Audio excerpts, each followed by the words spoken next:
লড়তে এসেছি তো। গোটা রাজ্যের যে মাঠে ওরা রাজনীতিকে নিয়ে বলেছিল খেলা হবে, সেই মাঠের দখল जिम्मेदारी से लेने के लिए आए हैं तो फिर आप लोगों को एक वायदा हम लोगों के साथ करना पड़ेगा। একটা কথা আপনাদের কাছে চাইতে পারি তো, আমরা আমাদের লড়াইয়ের কথা এখন বলবো।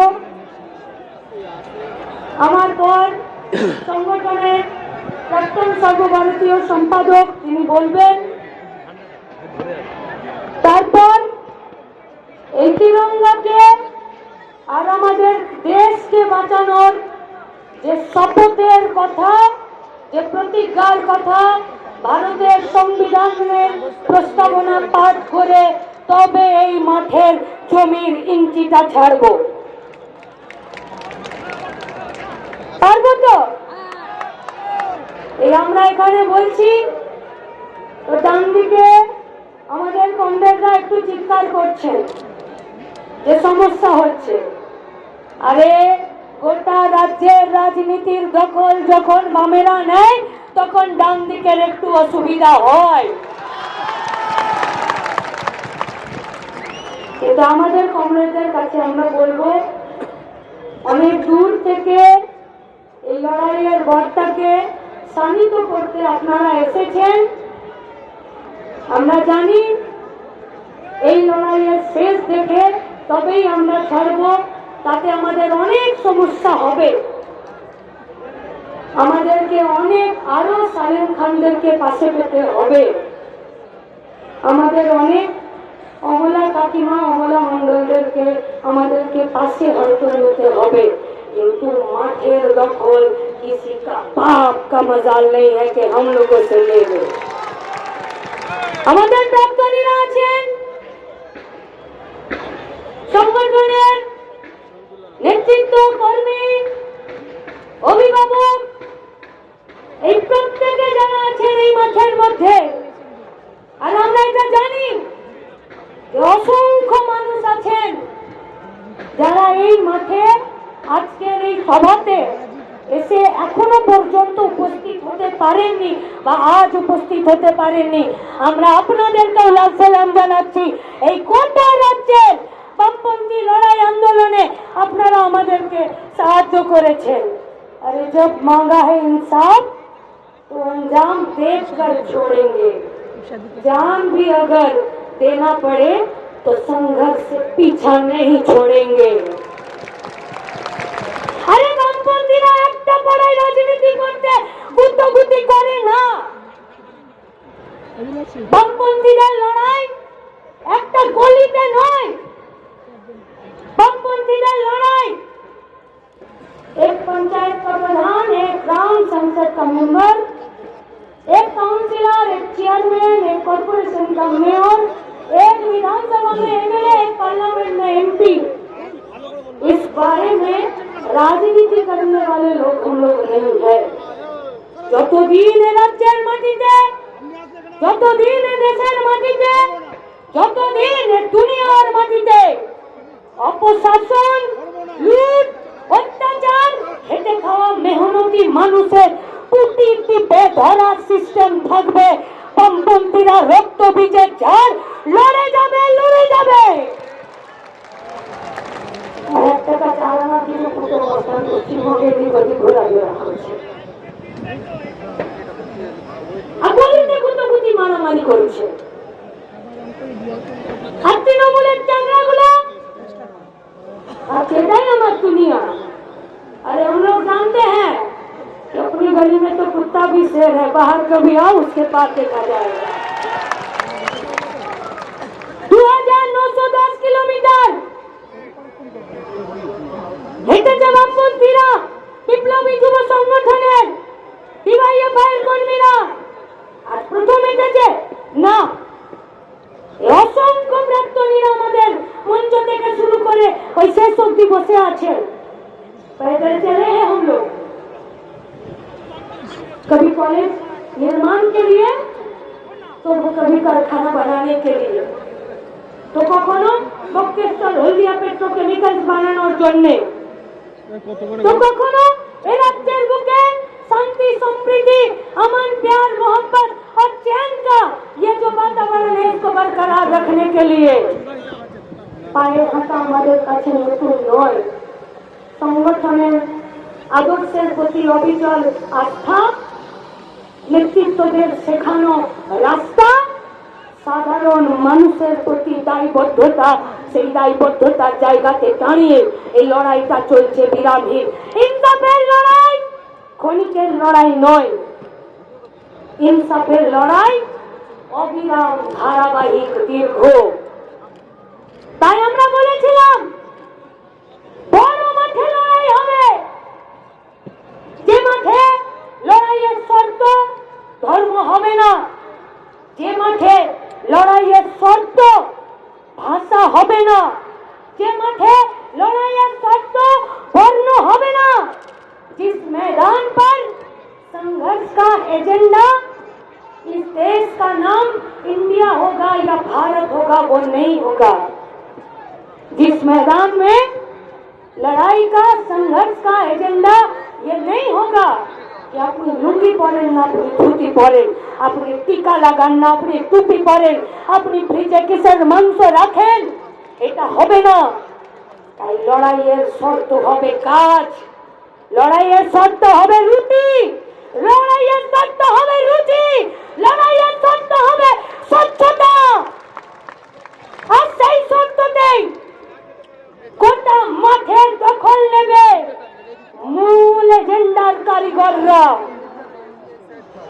তাই নকল যুদ্ধ ছাড়ো আসল কথা বলো अरे धर्म किसके पास सीखने जाएंगे दिल्ली के पास तो धर्म है चूहे का कत्ल करना धर्म सभी से सीखा नहीं जाता धर्म হলো মানুষের ধর্ম যে বাঁচতে জানে যে হাত ধরে ভালোবেসে বুকে টেনে লড়াই করে মাথা উঁচু করে বাঁচাতে অন্যদেরকে লড়াইয়ের মাটিতে আনতে পারে কোন গর্ধব অকাট মূর্খরা বলে বামপন্থীরা শূন্য अरे उसका जीरो का भाव भी पता नहीं है শুধু জিরোরা যদি রাস্তার দখলের কথা বলে আসলে ওরা বামপন্থীদের শক্তিকে ভয় পায় আমাদের কোনো আক্ষেপ নেই আমাদের কোনো রাগ নেই কিন্তু আমাদের আশঙ্কা রয়েছে যে ডেমোক্রেসির ফোর্থ পিলার রুটি রুটির কথা বলছে কিনা যদি নির্দিষ্ট দেশ লোটা দাঙ্গাবাজ চোরেদের যদি এরা প্রচারক বাহিনী হয়ে যায় তখন লড়াইয়ের মাঠে কিছু অবস্টাকল এবং হার্ডেলস আসে কিন্তু সেটাকে অতিক্রম করা বামপন্থীদের কাছে তুড়ি মেরে কাজ হয় 50টা দিন কারো কাছে মুখ দেখায়নি কমরেডরা এই যে বসে আছেন এই কমরেডরা আর এখানে অসংখ্য কমরেডরা अरे जब दिल से दिल मिलता है तो जुबा को खोलने का जरूरत भी नहीं पड़ता है তাই গোটা রাজ্যের মানুষের কাজ রুটি রুটির পক্ষে तारा কথা বলছে सिर्फ हंगामा खड़ा करना हम लोगों का कोई भी मकसद नहीं है আমাদের তো আসল কাজই হলো যে কোটা সিস্টেমটা বদল করার তাই সিস্টেম বদলের লড়াই আছে অনেক ছোট থেকে এসেছি ব্রিগেডের মাঠে বাবার হাত ধরে মঞ্চটা ওদিকে হতো ওই কোণে গিয়ে বসতাম আজও এসছেন ওনারা এখানে যে আমার রাজ্য কমিটির আমাদের রাজ্য কমিটির সদস্যরা এই গোটা চত্বর জুড়ে আর আমাদের অসংখ্য 4000 ইউনিট কমিটি 670টা লোকাল কমিটির যারা আমাদের কর্মীরা আমাদের প্রাক্তনীরা যারা উপস্থিত আছেন তারা ব্রিগেডের মাঠে নিয়ে আসার জন্য আর বাপ মায়ের হাত ধরে যখন ব্রিগেডে এসে লড়াইটা করতে শিখেছি তখন আমাদেরকে এটা কেউ শেখায়নি যে ব্রিগেডের মাঠে আর রাজনীতিটা করতে গেলে চোরেদের বাড়িতে জন্ম নিতে হবে। রাজনীতিটা করতে গেলে 25-75 ভাগ বাটোয়ারা করতে হবে। কেউ শেখায়নি, শিখিয়েছে পাশের জনের হাত ধরতে হবে আর এগিয়ে যেতে হবে। এই কাঁধে এই আমাদের প্রাক্তনীরা, ওই প্রাক্তনীরা, এই প্রাক্তনীরা, এখানে অসংখ্য অভিভাবকরা আছেন। কাঁধে আমরা আমাদের শহীদ কমরেডদের লাশকে বলেছি। এখনো তাকালে চোখের সামনে মজদুরকে দেখতে পাই 16 জন পুলিশ মিলে পিটিয়ে মেরেছিল। এখনো প্রথম দিন সালেম খানের মিডিয়ার মাধ্যমে তার আত্মনাটটা কানে বারবার উঠে আসে। এখনো কমলা মন্ডল, বিদ্যুৎ মন্ডলের শহীদ বেদিতে মালা দিতে গিয়ে पैर लड़खड़ा जब गिर जाता है रोते रोते, সেই পায়ের ভাঁজটা এখনো পর্যন্ত বুকের কাছে আছে। লাশ কাটা ঘর থেকে সুদীপ্ত শরীফুদ্দিনদের যখন লাশগুলোকে আমাদের সাথীরা কাঁধে করে বয়ে এনে আমাদের ছাত্র যুব ওই মন্দিরের সামনে, ওই আমাদের অফিসের সামনে রেখেছে, এখনো পর্যন্ত লাশ কাটা ঘরের গন্ধটা আমাদের নাক থেকে যায়নি। কি করে ছেড়ে দেবো এদেরকে?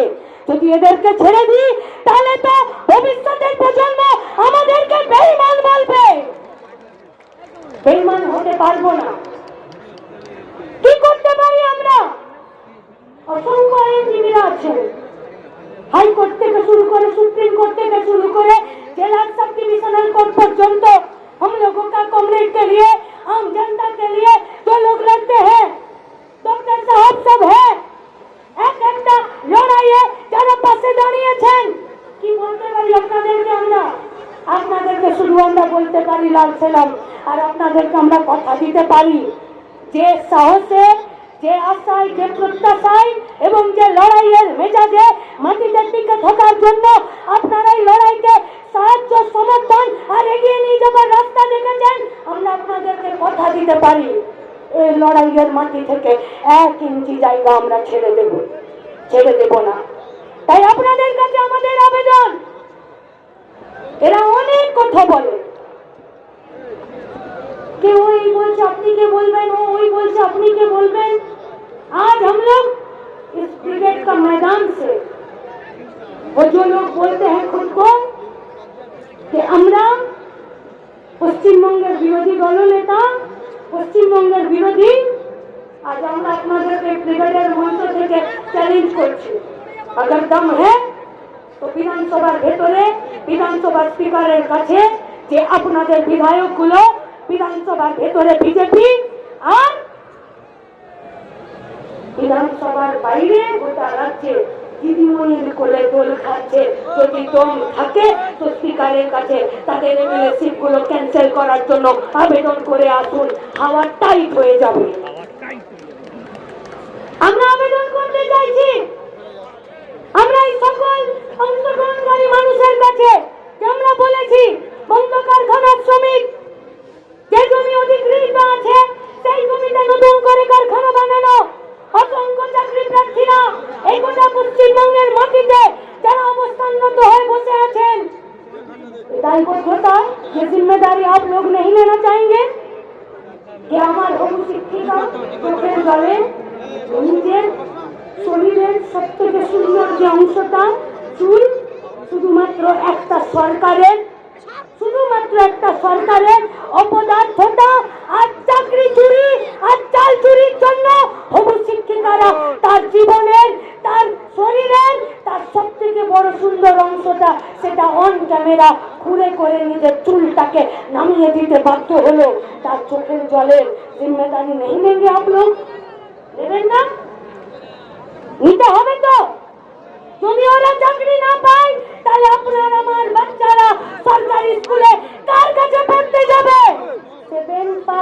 7 ফেল করা ওই মাস্টারগুলো যারা অঙ্কের মাস্টার হয়েছে বাপের কিডনি বিক্রি করে তৃণমূলের পকেটে লাখ লাখ টাকা দিয়ে।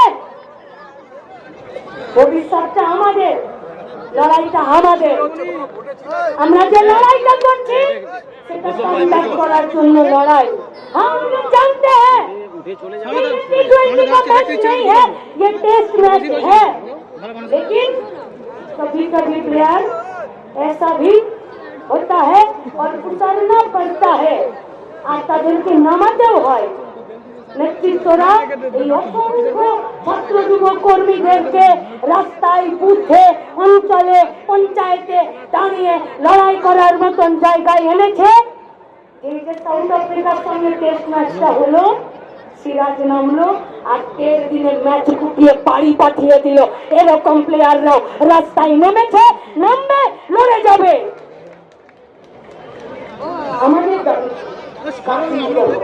আমাদের দাবি কি কারখানা বানাতে হবে, আমাদের দাবি কি লুট বন্ধ করতে হবে, আমাদের দাবি কি দেশকে বাঁচাতে হবে। তাই তো তিরঙ্গা রেখেছি।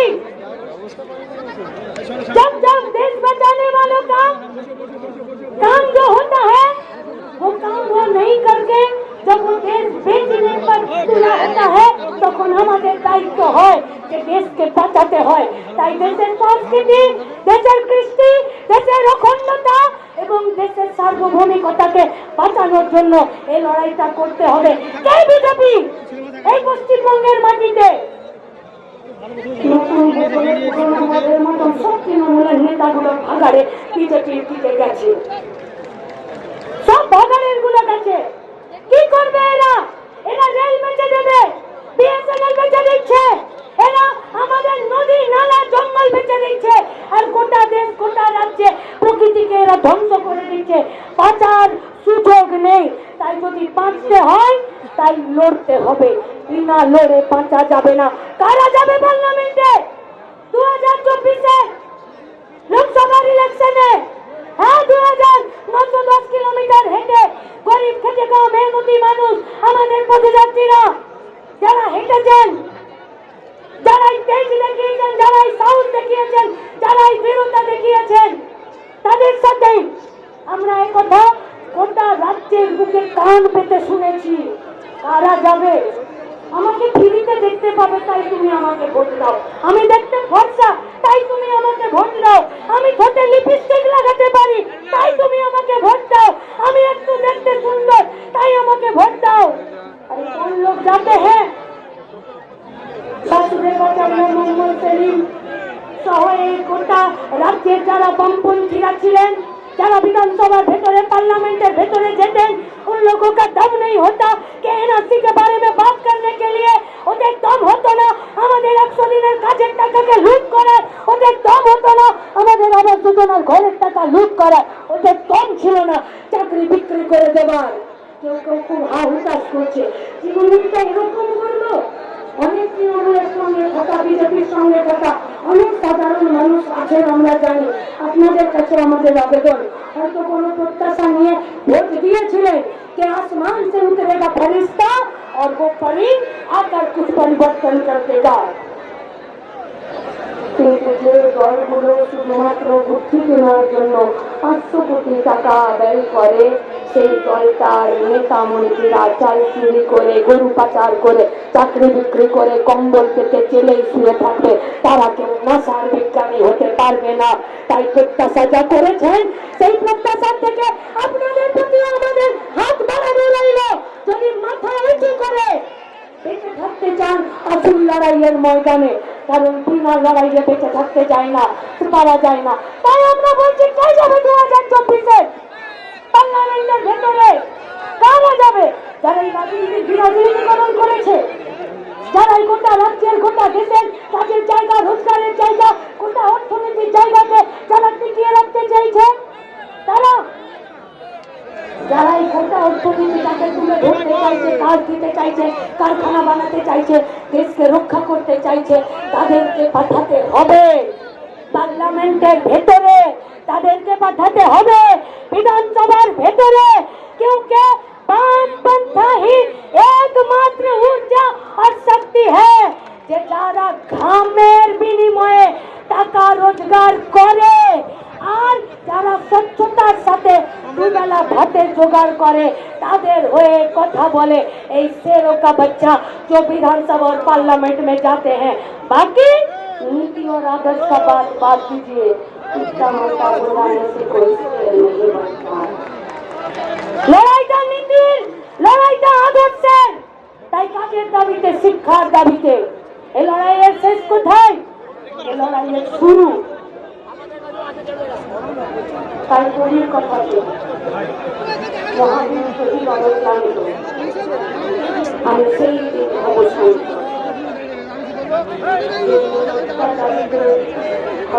পান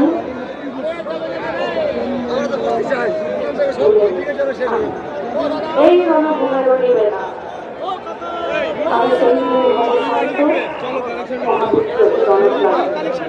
তাই কংগ্রেসদের কাছে, আগত সমস্ত লড়াকু মানুষদের কাছে আমাদের আবেদন, আমাদের সকলের আবেদন, আসুন এই লড়াইয়ের মাটিতে আমরা শপথ করি কাজের দাবিতে, শিক্ষার দাবিতে, গোটা রাজ্যকে, গোটা দেশকে এক উন্নততর ভবিষ্যতের দিকে নিয়ে যাবার জন্য।